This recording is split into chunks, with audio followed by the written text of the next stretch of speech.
Earlier today, two West Virginia National Guard members were shot while on duty near the White House in Washington, D.C. They are now in critical condition and a suspect has been identified. ABC's Alex Stone has the latest. Only 2 blocks away from the White House, 2 National Guard members met with gunfire in what investigators are saying was a targeted shooting.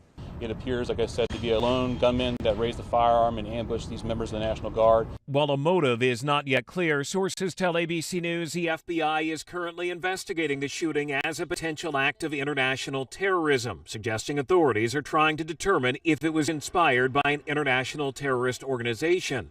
Witnesses say at around 2 in the afternoon near a metro station where the National Guard was on patrol, the shooter raised his arm and opened fire. The suspected shooter is an Afghan national who entered the U.S. in 2021. Let's start moving!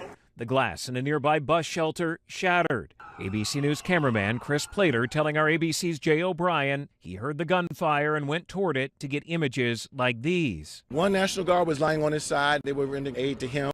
The other National Guard member that was down, and I saw compressions going on. The victims, both National Guard members from West Virginia, who were on orders from the president to help reduce crime in the nation's capital. Investigators say the gunman was tracking the National Guardsmen before opening fire. The alleged shooter, authorities say, was subdued by other Guard members and was taken into custody, critically injured himself. We will bring the perpetrator of this barbaric attack to swift and certain justice if the bullets going in the opposite direction have already done that.